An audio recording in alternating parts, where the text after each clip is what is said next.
Set, Welcome to the Dynasty Nerds Fantasy Football Podcast, where we discuss Dynasty strategy, rankings, and all things NFL.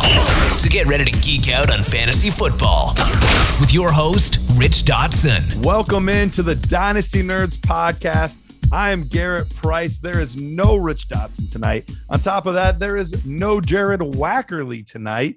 It's just me and Matt tonight. How you doing, buddy? The two of us, you and I. Yeah, that's right. Just me and Matt. Yeah. Matt O'Hara tonight, holding it down for the Dynasty Nerds. And tonight we are getting into some mailbag questions. That's right. You have, in the great words of Andy Bernard, you have Q's, we have A's. So did you just? No. I love The Office. But before we get into all these questions, first of all, I do want to say that all of these questions are from our Discord page. That's right. One of the benefits of being part of the Nerd Herd is the Discord page. So if you want to get some questions answered, and look, we're doing different things on there all the time. We're doing AMAs, the mock draft that we did last week. That was all participants from the Nerd Herd via Discord, things like this, getting your question answered, and just access to us. You know, we still can't get to every single detail, but you have a much better shot at getting to talk to us, engaging with us on the Discord than you do anywhere else. So that is one of the main benefits of the Nerd Herd. And also tonight, I want to make sure we talk about Prize Picks. That's right. Prize Picks. We mention them every week. They're an amazing sponsor with us. And look, it's the best legal way to play player props, right? We're talking already about this coming season. We have these overs and unders on these upcoming players on rushing yards or passing yards. We talked about Matt Ryan a couple weeks ago. Chances are in the NFL today, if it's a quarterback, I'm probably taking the over because everybody's throwing for tons of yards.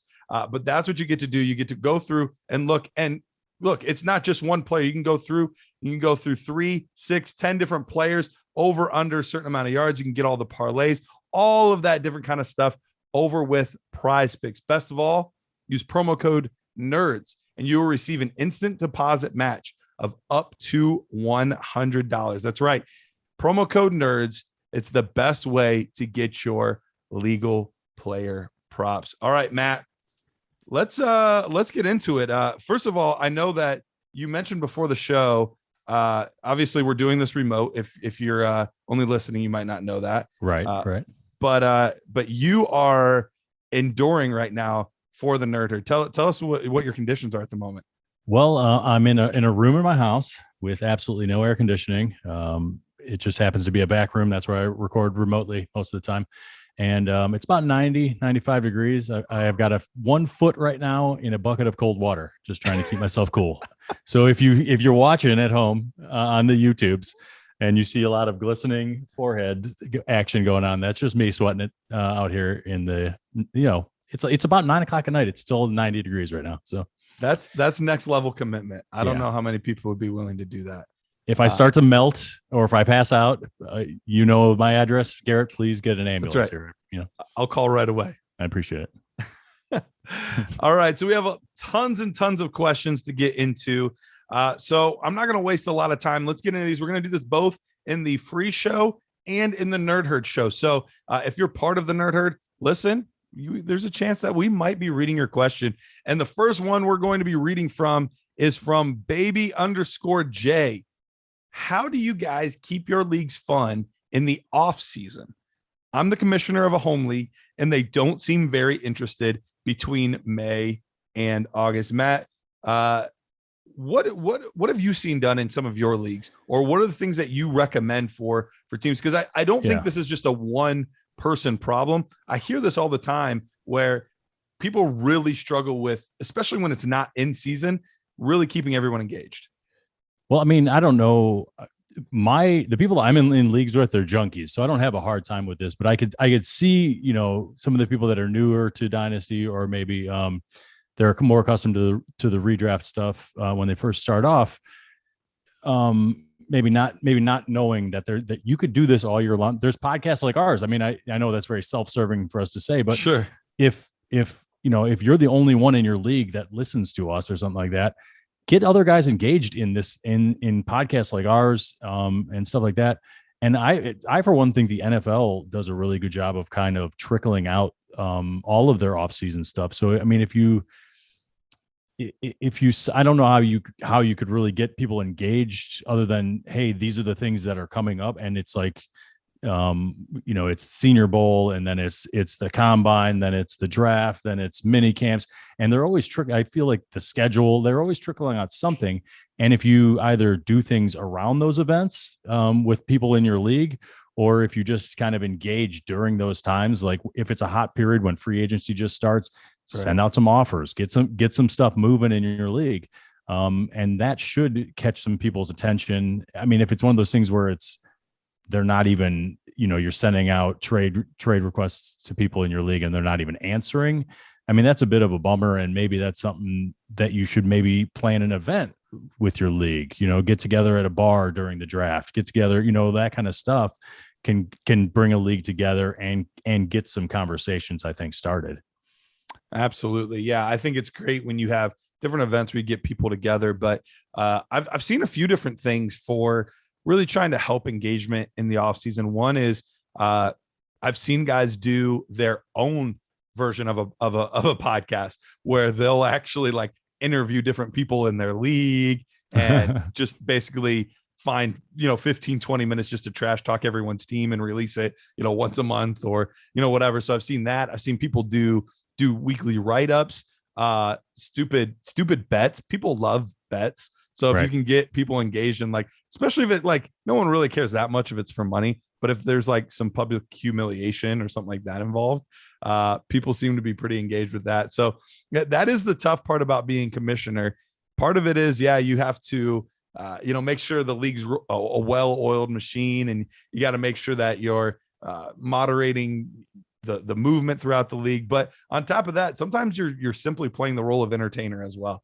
So you definitely have to wear a lot of different hats. I don't know. On a related note, I did see a really funny, I guess, the loser of the league type of prize, where a guy had to take a big stuffed animal out to eat at a really nice restaurant. Saw that one. And like ordered food and everything like that, and sit through an entire meal with like his friends basically laughing at him 2 tables over and taking pictures. It was low-key a pretty nice restaurant too. Yeah, it did look pretty nice. It was a very nice event, it looked like. And very humiliating. That's what you get for finishing last, man. Come on. Oh, I love that kind of stuff. We did we had that in my home league for a little bit. But we had a couple guys that like refused to do things, and they kind of ruined it for everybody. But the first guy that lost was like a really good sport, and his wife's a photographer. So we had him take like the most humiliating photo shoot we could think of and make them into coasters for everyone. Nice. So everyone has these coasters of like these really awkward pictures. So I like great. that. Yeah. I do like that. Yeah, there's other fun ones like making the guy go back and take the SAT. I've heard the Waffle House. You can take the SAT at any time in your life? Yes. Oh, so they've had people that have fantastic. had to literally go back in a room full of high school kids and take the SAT. That's great. That is funny. Yeah. So there's lots of different things, but it is it's definitely a tough job being a commissioner. So I can commiserate. But the last but not least on that, if your league sucks, find some new people. Like, find some new people to get in your league. If they're just not going to respond, I know it's tough sometimes because like you're friends, but at the same time, there's other things you can do with your friends. Go to the bar, go to a baseball game, go like whatever. If they're not going to participate, find people that are actually going to be active. And I have seen that too, where a league has gone a little bit stagnant or stale, and then somebody drops off, and then all of a sudden a new person is there. They see the team completely differently, and then all of a sudden there's this flurry of activity because they're selling off pieces left and right, and it kind of sparks the entire league at times. So, shout out Walshco. It has it has happened in a few of the leagues that I've been in too. All right, let's go to the next question here. Noah Wright asks, at what point in the regular season, so this is during the season, do you decide if you're a contender or if you're looking to sell some pieces to begin a rebuild? Matt, what are you thinking on that? I mean, this one's a tough one. I think that's going to be very specific to a team a lot of the times. Because there's been a time when I've been 0-4 and I knew I was out of it with the team that I had. It was just never going to happen. But there was also a year when I went 0-4 and won the championship. And I didn't make any big moves along the way. I just had a really crappy start to the season. Sure. And I stayed the course, and I ended up pulling it out at the end. It was like I think it was the second or third in a row that I was doing. So it was a solid team. I knew I was good. So I think when you get to the four games in, I think you should probably have a pretty good idea of what you are and make a decision, around week 5. At least that's where I feel comfortable doing it, because before then, there's always so much happening at the beginning of these seasons nowadays, because literally no one plays in the preseason. They're playing themselves into shape most of the time, those first 4 games of the season. So guys aren't even playing full games. They're not playing full snap counts a lot of the times, those first few games. So you can really come up against some really crappy losses that you wouldn't really have endured normally if they were playing the entire time. So I like to see where I'm at around week 4 and kind of make a decision there. And if your team is stacked and it's just some bad losses, stick with it. Don't blow it up. But if it's the opposite and you're in a rebuild and you're 4 in, or you're stuck in the middle and you're 4 in and you're 0-4 or 1-3, then it's time to take a hard look and see what you can sell off. How about you? Where do you I'm with you on that. I'm with you on that. It's especially if you get to that point of the season where you're week 5, week 6, somewhere in there, and you're looking at your team. It's always tough because there's 2 times that you're going to be middle of the road. It's either you're middle of the road because you have these older veterans that you're trying to hold on to and trying to squeeze like one more year out of, and it just hasn't quite materialized, or the opposite of you already had your rebuild and you're getting back into the point where you're becoming a contender again. So if you're at the point where you're finding yourself 500 and you look at your team and you're like, it's not a fluke that I'm 500. Like this is kind of what this team is. And most of these guys, you're looking at 25 to 27-year-old running backs and, receivers about to hit 30 and different things like that. You need to start selling some of those assets because it's not going to get better. It's only going to get worse. So sell off those assets while you can. It's more tricky when you're coming off of a rebuild and you're middle of the road, because it's a lot of these young assets that are starting to materialize, but aren't quite those stars yet. That's where it gets really tough to know when to like push in the chips and, trade maybe a couple future assets or a young player that hasn't developed as much yet for that veteran piece to move on. That's the tricky part for me. But I like to try to preach patience on that, because nothing's worse than going through an entire rebuild and rushing the process only to trade away 2 or 3 young players or 2 or 3 good picks to find that one veteran that you got to get himself injured. And now you're right back kind of rebuilding again. So I like to try to preach patience there, but I would be more likely to go in if I'm at that point than I would if I'm with the veterans. If I'm with the veterans and I'm just kind of this middle of the road team, it's time to sell. It is time to sell. I agree with that. What you said there totally. If I'm on my upswing, if I'm just starting to go and I'm middle of the road there, 4 or 5 games in, I might not be a buyer there yet. I might wait another 4 or 5 weeks to see how that kind of happens if I'm on my upswing. So that might be a little bit later of a period where I become a buyer. I'm definitely not going to be a seller in that kind of instance, like you were saying. When I do a rebuild and I have a good young core and I feel like I'm starting to go in the right directions, I'm usually not a guy that's going to sell any of those assets. I'm going to wait to see how those develop. I'm going to then use my future draft picks, which in all likelihood, when I blow things up, I get a lot of youth in 1 or 2 drafts, and then I'll start using my future assets as something to kind of push me over the top and get me to my championship run once those guys develop. So that's how I strategize that whole kind of maneuver there. But I would wait probably if I was middle of the road after 4 or 5 games with a young team. I'd wait a few more weeks to kind of see how that flushed itself out, to see if I'm truly going to be a buyer, if I'm going to start burning future assets, or if I'm good, I'm just going to chill and save those and keep those draft picks for later. Yep. I'm with you, man. All right, let's get to the next question here. Tyrannical Saurus asks, what backfields seem convoluted, or what backfield seems convoluted, which might have a dark horse emerge, i.e. Elijah Mitchell from last year. So Matt, I know you've already done your homework on this one a little bit. So, and I have another one that you didn't write down, but what backfields are kind of just a mess right now? And do they offer some opportunity for someone to emerge? Yeah, I mean, I think the most obvious one that is super convoluted and just jumps right off the page is the Miami Dolphins. And right now they're looking at a depth chart that has Chase Edmonds, Sony Michel, Raheem Mostert, Myles Gaskin, who's been the starter for the past few years, Ahmed Salvin. How do you say that, guys? Is it Salvin? Was that right? Salvin, I think. Salvin. And then they went and got Zaquandre White, and they got Jared Dokes last year as well. So that's a ton of running backs.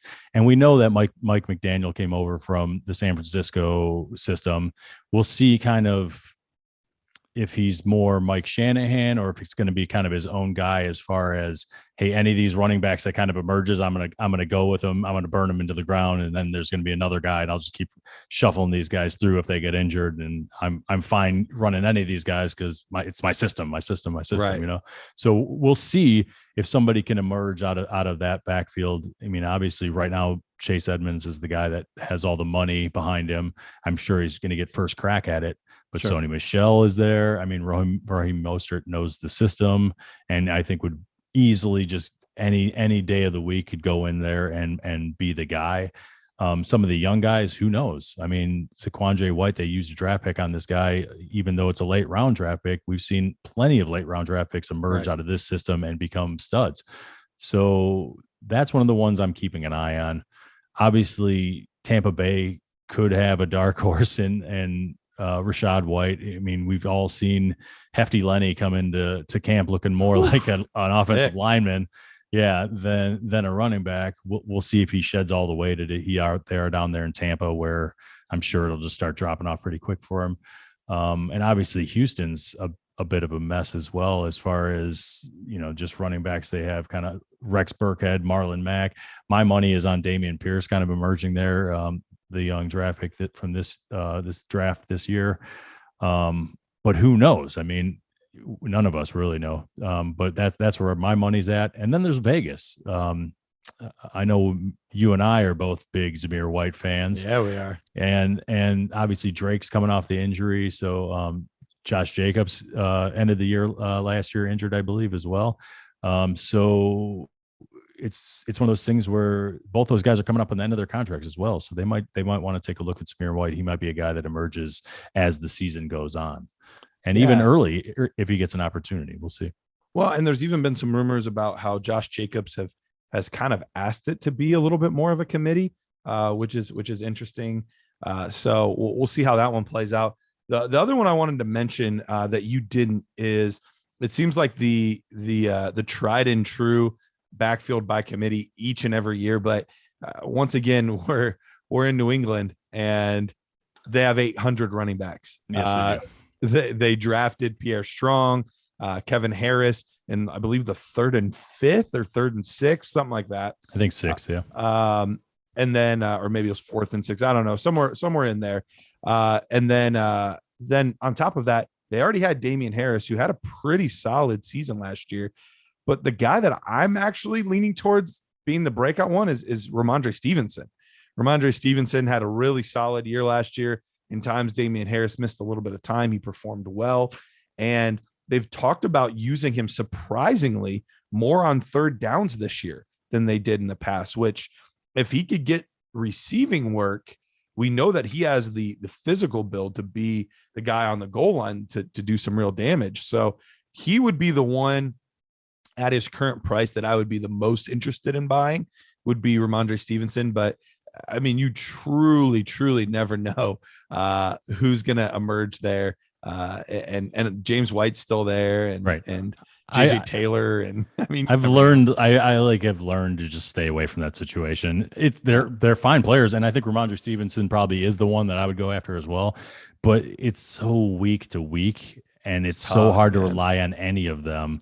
I mean, Romandre Stevenson, they're saying, like you said, he's going to start working on pass catching stuff, which we saw him do. I think we all liked him in that kind of role. I think Rich and I a little bit more than you, Sure. coming out of Oklahoma last year. But he's so big and he can operate between the tackles. He could actually grab that bull by the horns and kind of run with it if he gets an opportunity in any capacity to kind of take over a full-time role. So I do like him quite a bit. But it's still one of those things where risky. It's so risky. So I have a hard time just like hanging my hat on any one of those guys. Yeah, absolutely. From Mountain Goat the Swede, awesome name, by the way. How many dynasty leagues are you guys playing in at this moment?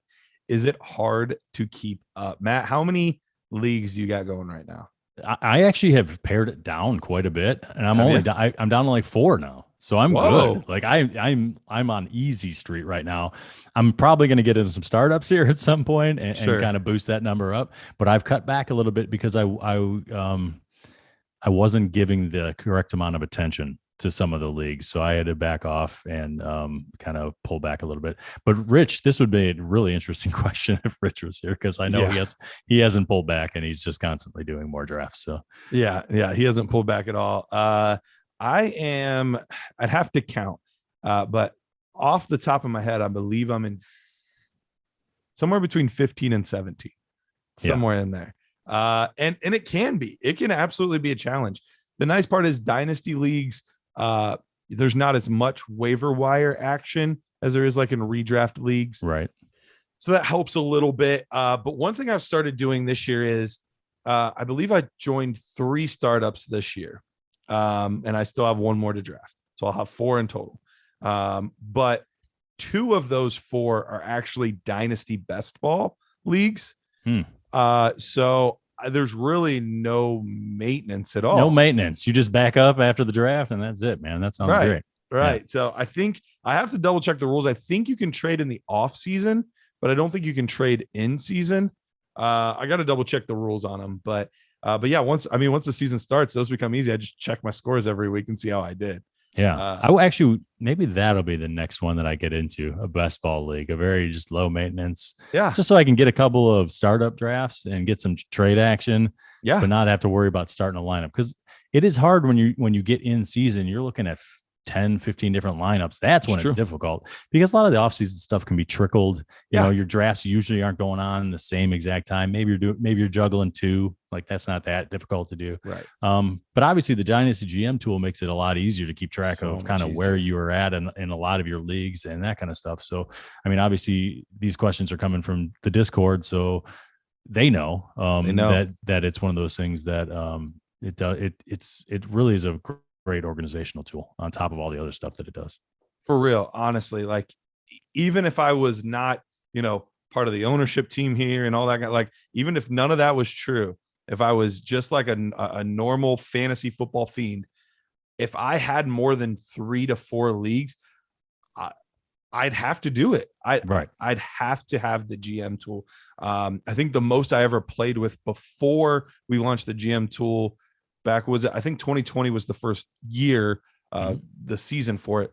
Before that, I think I had like 6 leagues, and it was a mess. It was a mess because chances are they're not all on the same platform, and everyone tends to have a platform they prefer over another one, and all of that just gets really, really cumbersome. So yeah, the GM makes it so much easier. But even then, I had 2 weeks where there was a team. It wasn't the same team both times, but there was a team where I had goofed up a starting lineup thing. And one of them specifically was a playoff run team, and it really, really cost me. The other one was more of a rebuild, so it didn't phase me as much. But I also, even in those situations, I don't want to be the guy that messes up his lineup. Right, because then there's questions of is Garrett tanking because he wants to rebuild and get a better draft? And it's like, you don't need any of that crap going on, man. Yeah, exactly. So it is tough, even with the GM tool. Once you cross that double-digit threshold, it's a lot to manage. But yeah, Rich, I have no idea how many he's in. I'm guessing his number would probably even put mine to shame. It would 100% would. I know it was in the 20s at least. Yeah. The last time I just asked him, and I'm sure he's gotten some more startups going. So I'm sure he has. We'll have to get a best ball startup going between the nerds here and somebody else. That'd be a good idea. Yeah. Let's get that on the books here soon. Yep. All right, Dano. Give it to me, Dano. Come on, man. All right. An owner in my league is wanting to move Amari Cooper because he's afraid of a suspension for Deshaun Watson.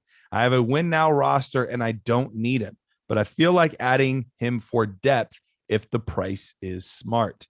What is a good buy low price that y'all would recommend? If it's players, a comp would be awesome. All right. So are you willing to get Amari Cooper right now, assuming the price is right? And if so, like what is that price that you feel is fair with all of the questions around Deshaun Watson? Right. This one's a little bit tricky. I think, you're obviously starting at a first round draft pick plus. So a guy like Amari Cooper, he's not going to be cheap.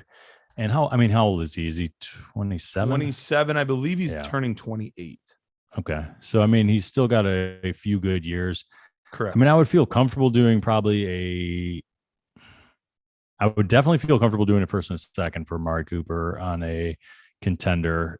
The question is, would I be willing to do 2 first? And I don't know that I would be, with the question marks. So that's kind of where my line goes. I'm always willing to throw in extra late round draft picks on a trade like that because they don't really move the needle much for me.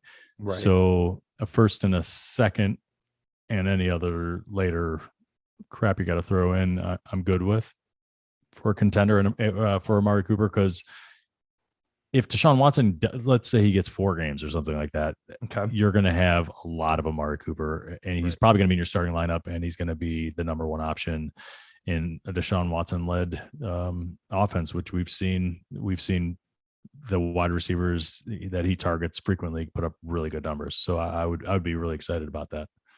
Yeah, he was my buy when we were talking about the wide receiver episode, and that was the reason. The number 1 receiver in his offense, no matter who it's been in. Yes, it was DeAndre Hopkins a lot, but there were also times that it was Will Fuller. There were also times it was Brandon Cooks, and they all performed well. Amari Cooper is definitely better than Will Fuller, and I would argue that he's better than Brandon Cooks as well, but I know that's a closer call, and so I have no issue. But here's the thing. Even if Deshaun Watson misses a lot of time, yes, that does negatively affect Amari Cooper, but he is still the number 1 option on a team that doesn't have really any other receiving options at the moment. So I think he goes from a potential wide receiver 1 this season to maybe a mid to low range wide receiver 2, but that's still a very valuable asset with a guy that is still going to give you 3-4 years of production after this point. So I would still be willing to do it. And I think your price range is about right, about a first and a second. I think is about the right range. But it looks like his value is kind of all over the map right now. So there's one here where somebody got Amari Cooper for a 2023 second, just 1 second. Whoa. Yeah. What? Sign me up all day for that. If anyone in one of my leagues is listening and wants to send that over, I'll take it. Yep. Here's another one. Interested your thoughts on this one. Amari Cooper and a second for a 2022 first. So we don't know where in the draft that was, but a 22 first in Christian Kirk. Still Amari Cooper? Yeah, I think it still is.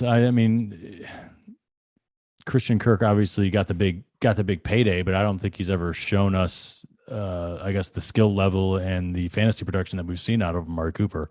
So I would have to go with him. Plus, he's tied to a better quarterback and just a better situation. This is probably one of the most fair ones because I've seen them all over the map where it seems like, you're still paying like absolute top price for Amari Cooper. And then I've seen others where you're just getting him for free almost, it feels like. And I've seen more of those where he's being undervalued. But I feel like this is probably one of the best like true value points right here. And I still don't know what side of this I'm on.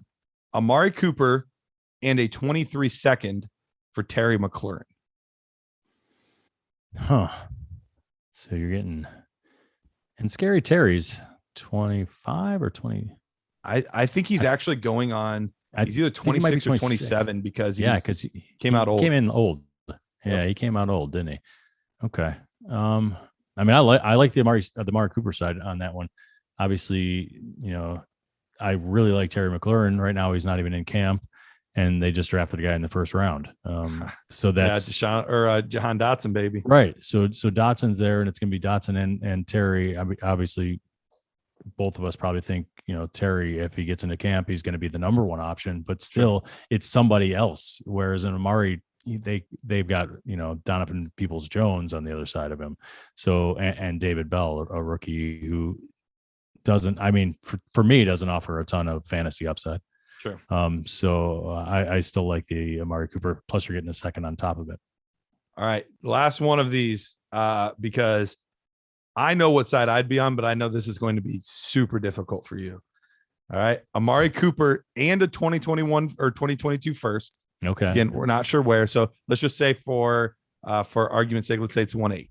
Okay. All right. Sure. Right at the end there, Sky Moore, Christian Watson, Jahan Dotson range. All right. Give me Mike Williams. You're taking Mike Williams? You're taking him? No, I'm just screwing with you. I just wanted to get out in front of it because I knew that's what you're talking about. It was him. No, that is very hard.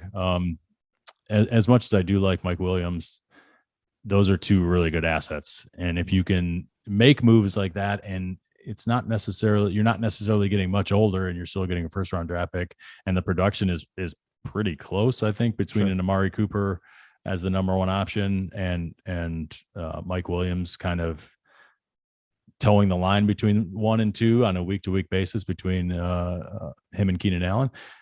I think I'd probably have to take the package if I was playing with my head and not my heart. How about that? Makes sense. All right. Let's talk real quick about our friends over at FFPC. FFPC launched in 2010, and it's the home of the largest high stakes dynasty league community in fantasy football. Over 1,000 active leagues. Nice. It's a lot. Heck yeah. Currently running with new startups forming daily. Your entry could be $77 on the low end, up to $2,500. So all over the place. That's high stakes right there, man. That's some high stakes. That's a little rich for my blood, but some of you guys are ballers. So speaking of rich, over 1,000 active leagues. That sounds like rich. Go ahead. Sounds just like rich, and I'm sure most of them are $2,500. So various league scorings with super flex, unique tri flex, large rosters, and no kickers or defense, which we all know is the best way to go. I've never heard of Triflex until we started doing this read, and it's something I wanted to get involved in because I like the sound. Yeah. It sounds like how I want to play. Yep. FFPC, not a single dynasty league has ever folded. That I think is just wild to me. It's never folded due to the deposit system, high retention rate, and extremely active orphan process annually. They're forming dynasty leagues with frequent trading, especially around rookie drafts and roster cut downs. If you go to myffpc.com, yes, that's myffpc.com, use promo code NERDS on the payment page for $35 off of any new FFPC startup registration. So if you're doing the $77 one there, you're basically getting this half off. All right. FFPC, great sponsor of Dynasty Nerds. Okay. So let's get back into our mailbag questions here. Do a few more before we wrap up here. And let's see, where did I leave off? Oh, here we go. All right. Fat Marty. I am not calling him that. That is his name on Discord. So it's kind of like a Fat Amy thing, I think. From what was that movie? Pitch Perfect. You've seen Pitch Perfect, right, Matt? Negative. Never. Which one's Pitch Perfect? What is it? What's the premise? Lay it on me. This is probably like 2014, 2015 range. It's the college a cappella group. You never seen this? It's hilarious. It's a comedy. No, I haven't seen it. It's a comedy. It's pretty funny. Right. But Rebel Wilson is in it, and Gotcha. She plays a character called Fat Amy, and people never want to call her that, but that's how she like introduces herself. So yes, so Fat Amy, Fat Marty, we got Fat Marty here asking a question. When rebuilding, I sometimes find myself with an excess of capital and young pieces going into the offseason that eventually lead to being extremely over the roster limit. How and when should a rebuilder look to consolidate assets as to not lose leverage or have to cut pieces with value? Matt, I know that we've talked about this with you before, where you've had a good team and won multiple championships, blew it up, and real quickly got right back to the point where you were contending again. What advice are you giving to my boy Fat Marty here? Well, I mean, it sounds like Marty's kind of dragged this rebuild out. If you're getting to the point where you've just done a really good job trading for a ton of assets.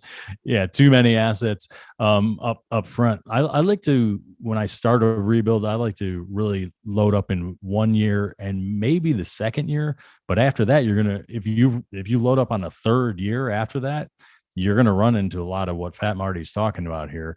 And you're going to have a hard time rostering all these guys. You're going to have a bunch of tough decisions on players that you don't necessarily want to get rid of, but you have to. Your hand is forced, because you're going to end up with really just the cream of the crop, the guys that you know are hitting already. And then some of the guys that, like, I had to cut Darren Waller off my team when he was a wide receiver because I just didn't have room for him. And then he turns into the tight end that he was. And don't you think I stare at that guy every single time he's starting against me? And I go, if I just had a little bit more room on my roster, dang it. Because I held on to him throughout most of everything when he never played at all, because I liked what I saw out of him. I thought, oh, this guy could develop down the road. And then when he made the switch to tight end, was like, literally I got rid of him, and then that happened, and I was like, oh well, he's switching to tight end, it'll probably be a few more years. And then he came out and blew up and was gross. So I mean, there's cautionary tale in there somewhere of maybe at some point you have to stop accumulating multiple assets, and you got to go kind of get primo on a few of these assets, and kind of, when you feel it coming, when you see your rosters getting crowded, maybe that's the time you move up in a draft. You know what I mean? Try to get to that number one pick, try to get the best guy available in a draft, and kind of sell off some of the assets, your future assets, or the stuff on your roster that you're questionable about, but still has some allure to other people. So, I mean, that's how I would have to deal with that situation. But I would try to get out in front of it. I wouldn't let it get to that point. And it's happened to me before, so I lived it and learned from it. And maybe that's something Fat Marty is kind of going through now, that he's going to have to live with and learn from, is making some tough cuts and seeing some of his good players on other people's teams to realize kind of where the line is as far as accumulating like gross amounts of stuff, instead of trying to get quality and kind of bumping yourself up in a few drafts down the road. Yeah. In Dynasty, and you see this in the NFL as well, remember that 4 quarters don't always necessarily equal $1. In real life, yeah, if you have 25 cents, you get 4 of them, they're going to equal you $1. But it's a lot of these younger pieces, you add them together, they don't always have the same type of value that a number 1 overall pick would have. So if you can be ahead of that, and you can think far enough ahead that, like, look, let's who would be some good young names, like Rondale Moore, a guy that we like, or at least I liked. Speak for yourself. Yeah, still potentially has some value, but we don't know. Kadarius Toney, a guy that we liked on tape, but there's still like just so many question marks around him. Like you could find probably 4 or 5 wide receivers that are first, second, third year guys in that range, and maybe put 3 or 4 of those together to get yourself one primo receiver. Because I guarantee you're going to be much more satisfied with that one guy that is a stud than just hoping that one of those players gets to that similar level. Chances every once in a while it works out and you get lucky, but it's usually better to just the Van Jeffersons, the Brian Edwards, like from the past couple of years, like those type of players, you can consolidate maybe 2 of those guys and hop up in a draft and get much better at, and get a one really solid player. And exactly. take, if you have 3/3 and 3/4, well, yeah, maybe it seems like, oh man, I'm going to be able to load up in the third and fourth. Your odds of hitting in those rounds are pretty low. I would be fine trading all of those to get 2-2 in a draft.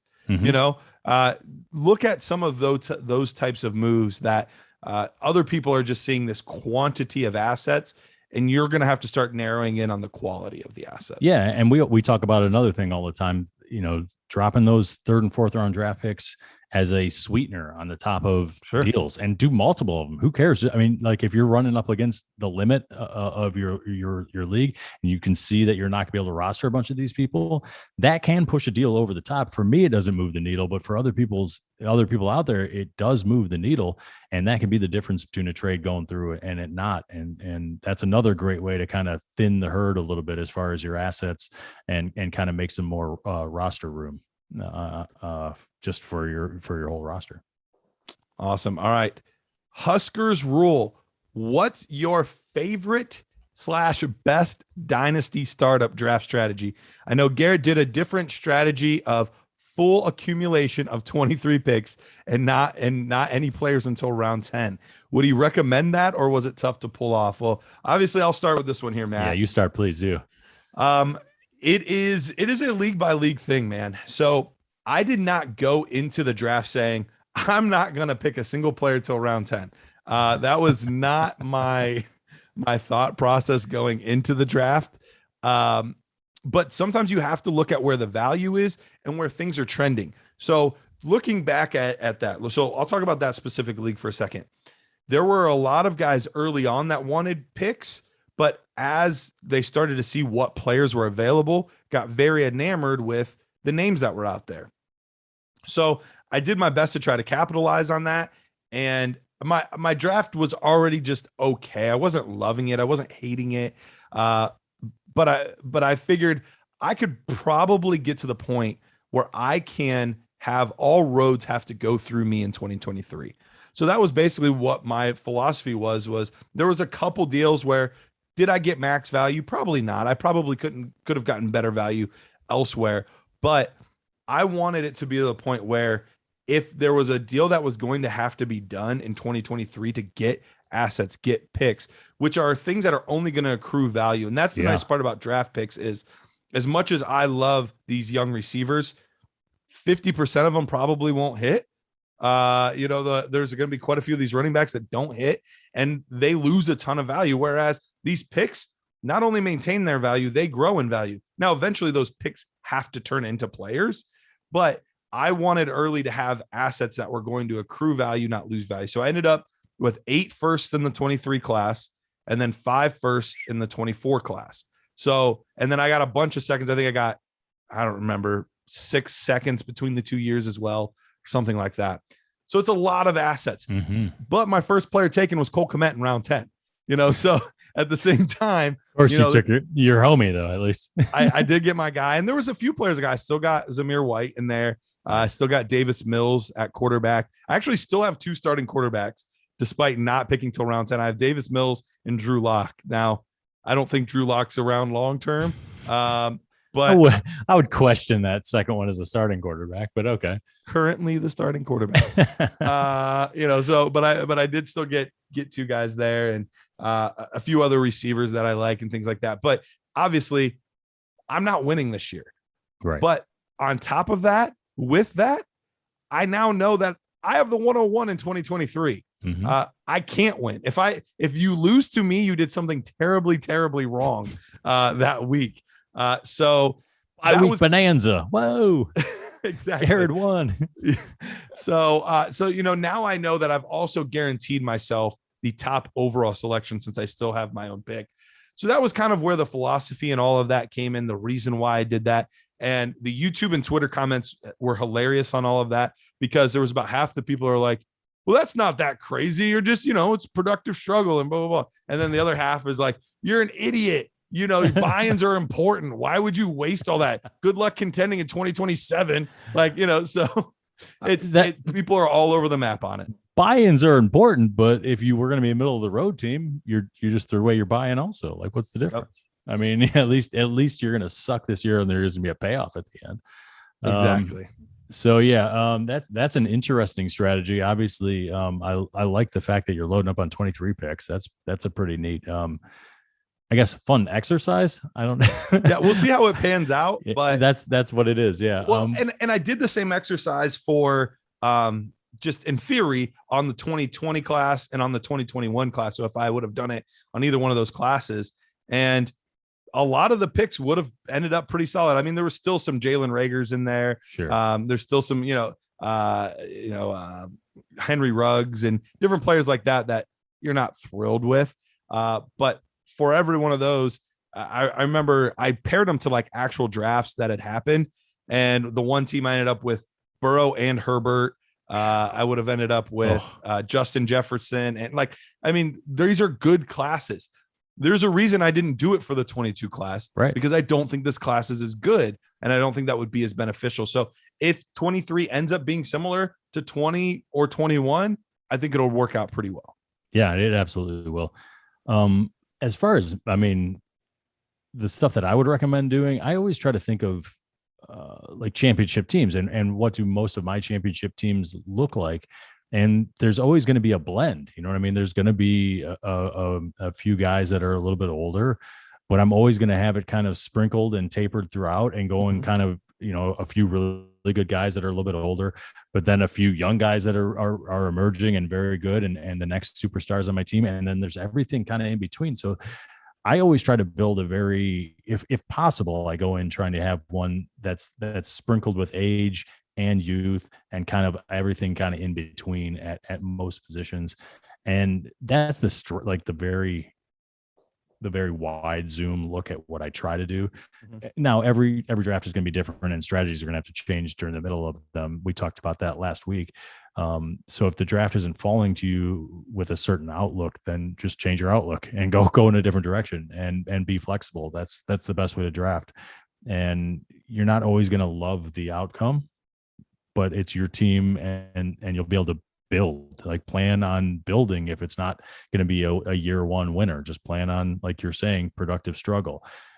Just know that kind of stuff going in. And maybe if it started off thinking that you're going to be a contender, but it ended up as a productive struggle, so you got a couple pieces to sell off, sell them off. Yeah. Make the move pretty early and sell them off. It's fine. I mean, right after a startup, sometimes there's still people looking to add pieces and change their team. And if you're one of the people that want to sell, there's likely going to be somebody that wants to buy as well. So yeah, go make those moves.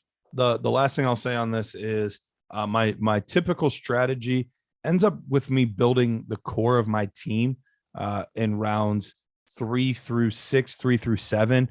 I find myself at least attempting, and I don't want to take no value to do it, but if I can get decent enough return, I like having most of my picks end up in rounds 3 through 7. So that means trading back in the first 2 rounds, but then that also means maybe trading up in, rounds 8 and 9 to really try to sandwich in there. And that's where you find a lot of those players that can really ascend into value the following year. If you were getting Jamar Chase in a startup last year, he's ascended in value like crazy. A lot of these younger players can really ascend in value. J.K. Dobbins has a chance to really ascend in value this year. So those are the players that I really like to kind of target in on, the ones that I think have a lot more upside than what they're currently being drafted at. And anytime you can get rid of late round draft picks, those things, by the time you get to the end of those drafts, you don't want to have anything to do with any of those players. After so if round you can 20, trade off, such a crapshoot. Oh my God, it's terrible. So if you can get out of any of those rounds and get into the middle rounds using multiple late round draft picks, that's a great strategy. Absolutely. All right, let's get one last question in here. This one's a fun one. I've got this is from LB. I've got crybabies in my league who want me to post a poll every single time there's a trade. I told them I'd only veto a trade if it was a clear, obvious collusion. But they say, who am I to determine what collusion is? What should I do? Judge O'Hara, what would you rule on this? Listen, I mean, every league is going to be different. This seems like they want to be very democratic, which that's fine. But if you're the commissioner, that's who you are. Like, I don't know, like who am I? I'm the commissioner. I'm the person that runs the league. If you don't like it, go pound salt is what my mom used to say. Go play in another league. Go play in another league, man. If you don't like it. I don't know.